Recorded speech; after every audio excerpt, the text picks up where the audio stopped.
দর্শক আপনারা দেখছেন বেড়াচাপা টিভি বাংলা। আর এই মুহূর্তে আমি আছি পেরোলবার অফিসে, অ্যাডভোকেট পেরোলবার অফিসে। ক্যামেরাম্যানকে দেখা যাচ্ছে এবার কালাকরণ বিল পাস করেছে, তারই প্রতিবাদে অ্যাডভোকেট পেরোল ভাই কী বললেন দেখতে থাকুন বিস্তারিত খবর বেড়াচাপা টিভি বাংলা। এ রাজ্যে মুখ্যমন্ত্রী মমতা বন্দ্যোপাধ্যায় দেখেছি ইফতার মাহফিলে মাথায় ঘণ্টা দিয়ে তিনি ইফতার মাহফিলে হাজির হয়ে যায়। আর তিনি যখন ভারতবর্ষ জুড়ে আন্দোলন চলছে, গোটা রাজ্য জুড়ে আন্দোলন চলছে, মমতা বন্দ্যোপাধ্যায় তিনি বলছে ওয়াকাবলে আন্দোলন যদি করতে হয় দিল্লিতে গিয়ে করো। কী বলছেন? আপনারা জানেন যে ওয়াকফ সম্পত্তি, প্রথমে জানতে হবে যে ওয়াকফটা কী। ওয়াকফ হচ্ছে আমাদের মুসলমান আমরা যারা, তাদের বাপ দাদাদের আল্লাহর নামে দান করা সম্পত্তিগুলোকে হচ্ছে ওয়াকফ সম্পত্তি বলা হয়। উক্ত সম্পত্তি আপনারা জানেন এর আগে 1995 সালে কংগ্রেস সরকার যখন ক্ষমতায় ছিল, ক্ষমতায় থাকাকালীন আলাদা একটা অ্যাক্ট করে দিয়েছিল। উক্ত অ্যাক্টের মাধ্যমে যে ওয়াকফের কার্যকলাপ কীভাবে মাতোয়ালি থাকবে একটা, এবং কমিটি থাকবে, রাজ্য কমিটি থাকবে, ওয়াকফ বোর্ড থাকবে এবং সে কেন্দ্রীয় কমিটি থাকবে, সেইভাবে চালিত হচ্ছিল এতদিন ধরে। হঠাৎ করে বিজেপি সরকার ক্ষমতায় এসছে, ক্ষমতায় আসার পরে তারা নতুন অ্যামেন্ডমেন্ট বিল করছে, ওয়াকফ অ্যামেন্ডমেন্ট। সেখানে বলছে যে ওয়াকফ অ্যামেন্ডমেন্ট বিলটা এটা পাস করতে হবে। বিভিন্ন তারা ওখানে ধাপ রেখেছে, সেগুলো হচ্ছে প্রথমত যে ওয়াকফ সম্পত্তি আছে, ভারতবর্ষের ওয়াকফ সম্পত্তি হচ্ছে সেন্ট্রালের সবচেয়ে বেশি সম্পত্তি আছে রেলের পরে আছে ওয়াকফ সম্পত্তি। যে ওয়াকফ সম্পত্তি যে ডাটাগুলো থাকবে না, ডাটা মিনস যার কোনো কাগজপত্র থাকবে না, সেগুলো সেন্টারের আন্ডারে নিয়ে নেওয়া হবে। এবং ওয়াকফ বোর্ডে যে পার্সনগুলো থাকে, 11 জন করে কমিটি থাকে, তার ভিতরে 2 জন নন মুসলিম রাখা হবে। আরও বিভিন্ন ধরনের বিষয় আছে, সেগুলো করা হবে। সেগুলো আমাদের যারা ওয়াকফ সম্পত্তিগুলোর উপরে অবিচার হচ্ছে, তার জন্য আমাদের মুসলমানরা শুধু পশ্চিমবাংলা না, ভারতবর্ষের সবাই আন্দোলন করছে। পশ্চিমবাংলাতেও আমরা আন্দোলন করছি এই অ্যামেন্ডমেন্টের বিরুদ্ধে। আমাদের ওয়েস্ট পশ্চিমবাংলা থেকে সর্বপ্রথম নওশাদ ভাইজান সুপ্রিম কোর্টে কমপ্লেন করেছে, এবং টানার পরে আরও বিভিন্ন লোকজন কমপ্লেন করেছে। কমপ্লেন হওয়ার পরে আমরা বিভিন্ন জায়গায় আন্দোলন করছি।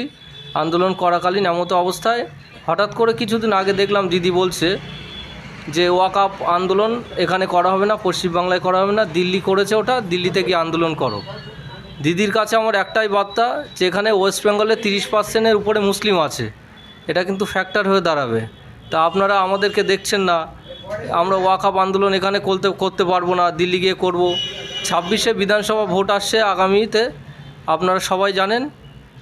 তখন আপনাদের কাছে টিএমসি নেতারা যখন আসবে, তখন বলবেন যে দিল্লি যান ভোট চেতে, এটা আপনারা বলে দেবেন দিদিকে। আর আপনারা জানেন যে কমপ্লেন চলছে, এই কমপ্লেন করা হয়েছে, কেস চলছে সুপ্রিম কোর্টে। জাস্টিস সঞ্জীব খান্না ছিলেন, সঞ্জীব খান্না থাকাকালীন 5 তারিখে ডেট ছিল মে মাসের। এই জাস্টিস গাভাই আবার এই 14-15 তারিখে ওখানে জয়েন করেছে সুপ্রিম কোর্টের প্রধান বিচারপতি হিসাবে। দুদিন আগে আপনারা দেখেছেন রায় দিয়েছে, যে ডিএর রায় 25% ডিএ ওয়েস্ট বেঙ্গলে যারা যারা পায়নি, যারা চাকরি করে, তাদেরকে ডিএ দিতে হবে। তা দিদির সরকার সেটা কিভাবে দেয় সেটা আমরাও দেখব। মাসে 10,000 কোটি টাকা করে এক্সট্রা ওটা দিতে হবে। তার পক্ষে কীভাবে দেওয়া সম্ভব বা সম্ভব নয় সেটাও দেখার আছে। সুপ্রিম কোর্ট 1 মাসের টাইম দিয়েছে, 1 মাসের টাইমে সে যদি টাকা না দিতে পারে, কোর্ট কন্টেম্পটের মামলা হবে সরকারের বিরুদ্ধে। এটাও দেখা দিদি কিভাবে তার সম্মুখীন হয়।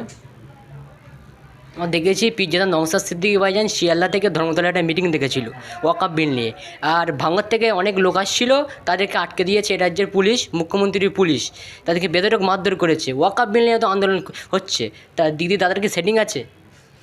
সেটা তো সবাই জানে, দিদি দাদা সবার সেটিং আছে।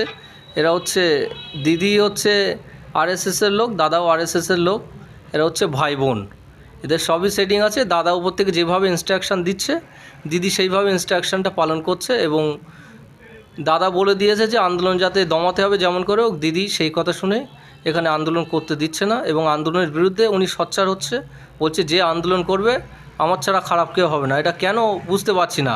মুসলিমদের ভোট ব্যাঙ্ক নিয়ে এত কিছু, এটা নট অনলি মুসলিম, আজকে মুসলিমদের ওয়াকফ সম্পত্তি নিয়ে এত সমস্যা হচ্ছে, এর পরবর্তীকালে কিন্তু আদিবাসীদের বা হিন্দু দেবত্ব সম্পত্তি নিয়েও সব সমস্যা হতে পারে। তখন ভাই হিন্দু ভাইরা এখন থেকে সজাগ থাকতে হবে। এই বিজেপি বা টিএমসি যারা সেন্ট্রালে বিজেপি আছে, তারা কিন্তু হিন্দু মুসলিম দেখে না, তারা আম্বানি আদানিদের জন্যই আছে। এইসব সম্পত্তিগুলো নিয়ে তারা তাদের মেন লক্ষ্য আম্বানি আদানিদেরকে হস্তান্তর করা। আর দিদি এত কিছু বলছে যে দিল্লি যাও, এখানে যাও, ওখানে যাও। দিল্লি বলছে, দিদির আর একটা কথা শুনলাম কিছুদিন আগে, যে এখানে আমরা লাগু হতে দেবো না উক্ত আইন। তা লাগু হতে দেবে না, তারা সেইভাবে কোনো রকম নোটিফিকেশান তারা বা কোনো পেশ করেনি। সেরকম হলে তাহলে এখানে একটা আইন বানাক রাজ্যতে, যে এখানে কোনো ওইভাবে আপনার ওয়াকফ বোর্ডের আইন এখানে কার্যকর করা হবে না। কিন্তু তারাও কিন্তু কিছু করেনি। সব নিজেদের সেটিং, শুধু মানুষের কাছ থেকে কীভাবে ব্যবহার করা হয় সেটাই করছে। এটা আমাদের সোচ্চার হতে হবে আগামী 26-এর জন্য। দিদি বারবারই বলে সংখ্যালঘু ভাইদেরকে ভালোবাসি, সংখ্যালঘু মা বোনদের ভালোবাসি, তাই দিদি বলছে দিল্লিতে গিয়ে আন্দোলন করতে হবে। কী বলবেন? এই তো ভালোবাসে, তার প্রমাণ তো দেখলেন তো। সংখ্যালঘু ভাইদের মাদের যদি ভালোবাসতো তাহলে এই ওয়াকফ, এখানে সংখ্যালঘু 30%-এর উপরে সংখ্যালঘু আছে, তাহলে ওয়াকফ নিয়ে নিশ্চয়ই দিদি বলতো না যে দিল্লিতে গিয়ে মামলা করুন। না, দিদি একটা আলাদাভাবে রাজ্য সরকারের পক্ষ থেকে একটা কমপ্লেন করতো। সে আমাদের রাজ্য সরকারের পক্ষ থেকে কেউ কমপ্লেন করেছে কিনা আমার জানা নেই। মহুয়া মিত্র পার্সোনালি একটা কমপ্লেন করেছে, কিন্তু সরকারের পক্ষ হয়ে কমপ্লেন করেনি। ইনি এটা করছে সেন্ট্রালের হাতে তুলে দেওয়ার জন্য এইগুলো করছে। আর দিদির সরকার এইসব ওয়াকফ সম্পত্তিগুলো সরকারের যারা নেতারা, বড় বড় ক্যাবিনেট মন্ত্রীরা আছে, তারা বিভিন্ন জায়গায় এইসব জায়গাগুলো নিয়ে দখল করে আছে তারা। এই জন্যই দিদি আরও এর বিরুদ্ধে হস্তক্ষেপ করছে না। বাদলিয়ায় মোটা ভাই যখন বললো যে 20টা যদি সিট পায় চালাচলা বন্ধ করে দেবো, উনি মন্তব্য করলো এক কমিটি মানে গোলাঘাট, উনি বললো যে বাঁচাল মানে ভাজান মন্তব্য করলো। তুমি কী বলেন? ও একটা ব্লকারকে কী বললো সেটা জানা নেই। আপনারা জানেন মোসাভাই যেটা বলেছে তারা হয়তো অনেকেই জানে না। এর আগে কামরুজ্জামানকে নিয়ে যেটা মোসাভাই বলেছে, আমি ওখানে প্রেজেন্ট ছিলাম। আপনারা জানেন কি না বলতে পারবো না। এর আগে মাদ্রাসা শিক্ষক আন্দোলন, একটা মাদ্রাসা আন্দোলন হয়েছিল অনেক দিন আগে। সেই আন্দোলনটা কিভাবে, যখন আন্দোলনটা একটা সংগঠিত হয়েছিল আমরা জেনেছিলাম যে আন্দোলন হচ্ছে, কিন্তু তারপরে হঠাৎ করে কামরুজ্জামানের নেতৃত্বে যে আন্দোলনটা হচ্ছিল, তারপরে কিভাবে ওটা কি হয়ে গেল, আন্দোলনটা স্থগিত হয়ে গেল জানা নেই। তাহলে নিশ্চয়ই আমাদের একটা ধারণা যে এটা সেটিং হতে পারে। সেই কারণেই মোসা ভাই এই কথাগুলো বলেছে। সেটিং না হলে তারপর থেকে কিভাবে কি হলো, বা অনেকে চাকরি পেয়ে গেছে যারা আন্দোলন করছিল, এগুলো কিভাবে সম্ভব? এগুলো সেইভাবে যদি বিচার হয়, তদন্ত হয়, সব জানা যাবে। কিছু টিএমসির বন্ধুরা বলছে 2026-এ বিধানসভা ভোট আইএসএফেতে ঘরের থেকে বেরোতে দেবো না, বেদরক মারধর করবো, কিন্তু ওরা ভোট কেন্দ্রে পৌঁছতে দেবো না। কী বলবে? ওদের তো কাজই ওটা। ওরা জানে যে সঠিকভাবে যদি ভোট হয় ওরা নির্মূল হয়ে যাবে।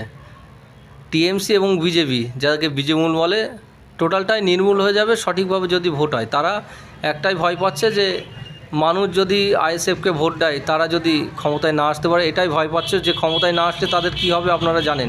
তারা এমনভাবে রাজ্যকে লুটছে, এলাকাগুলো লুটে বেড়াচ্ছে। এরপরে যদি টিএমসি সরকার ক্ষমতায় না থাকে, তাদের কিন্তু বাড়িতে থাকা যাবে না, বাড়িতে থাকতে পারবে না, তাদের বাড়ির বাইরে চলে যেতে হবে। সিপিএম সরকার 35 বছর রাজত্ব করেছে, তারা কিন্তু এখনও টিকে আছে, কিন্তু এদের ক্ষমতাচ্যুত হলে এদেরকে কিন্তু খুঁজে পাওয়া যাবে না। এরা যা কার্যকলাপ করছে। ধন্যবাদ।